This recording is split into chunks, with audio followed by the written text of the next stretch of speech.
Okay, hi Piper. Thanks for being with me today. Piper is going to show us around her site. A student could develop their site even if it's not required for their program to highlight a set of skills. So we'll start with the About page. For me on the About page, it was really important to just kind of stay where I started and list a couple, I guess really the main goal of going to PA school, which I will be starting in May. So kind of talking about that. And then I wanted to spend time getting into some of the other things I do on campus, which is something I don't normally get to showcase very easily, so that's kind of why I wanted to include it on my About page. And then another aspect of me is that I'm on the hockey team, so incorporating a little bit of that and how that's kind of shaped me as a person, because I think that's a really big part of what shaped me. So Piper, you noted the digital skills element. This is a skill that may not be obvious to someone who's just looking at an application or looking at your transcript.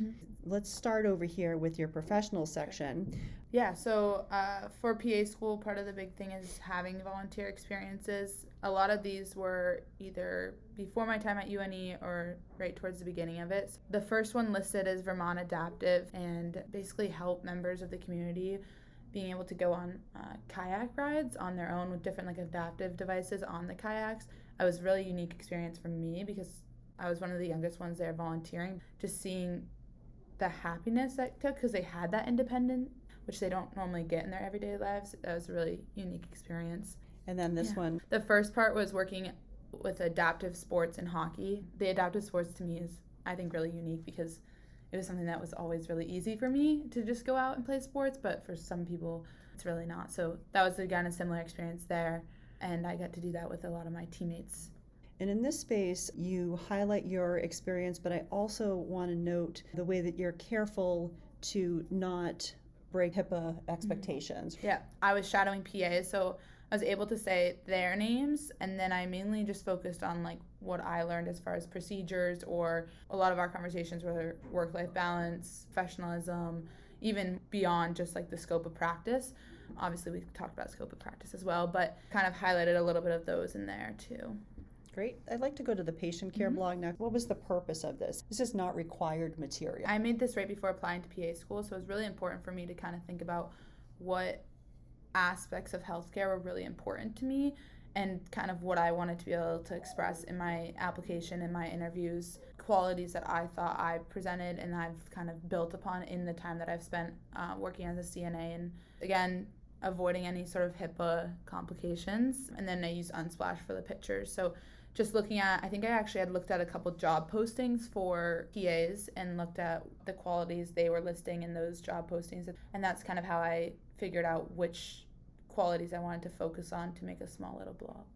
Great. Let's go next into your course choices. Can you tell us a little bit about the One Health experience, and then why did you choose to include it? One Health is a really unique class to me, so it focuses on approaching health concerns and basically epidemics and those types of things through a triad of factors. So you have human health, animal health, and environmental health.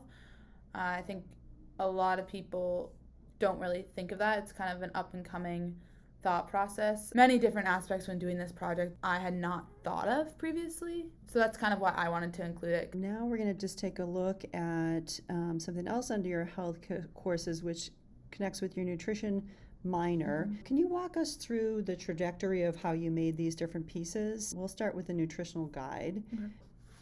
As part of our nutrition minor, we start with just a nutrition 200 course to kind of get an idea and learn the basics of nutrition. So I chose to focus on toddlers because I love little kids, and I have 2 young nieces, so it was a little bit of a personal impact as well. This is actually probably one of my favorite projects I've done because I love the colors.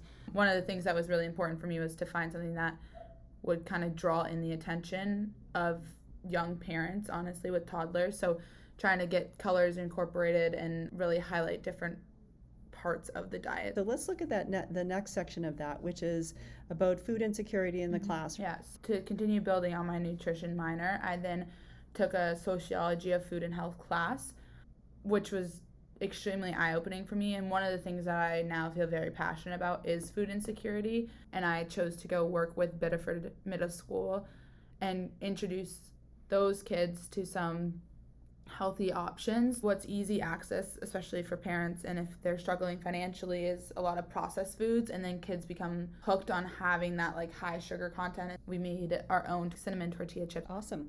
And then that led to the next part of this, which was Correct. your podcast. And for a little context, this was part of your multimodal badge, which includes creating at least 3 digital projects. This one was an audio one. Yeah, through this project, I became probably a little bit overly passionate about the situation. I think as I kept doing more and more research, I saw just how prevalent it was. So I then took the information that I had learned and the experiences I had had in the classroom and worked with a fellow DigiSpace consultant who was an education major. And we took the combined experience of me having a nutrition background and she was in her senior year. So everything that she had learned about education and kind of talked about like the role that educators play and how they can bring awareness to it, but also help their students out, because ultimately like improper nutrition is going to affect them academically. So it was really important for me to see and learn about how the educator can help curb it in combination with another professional.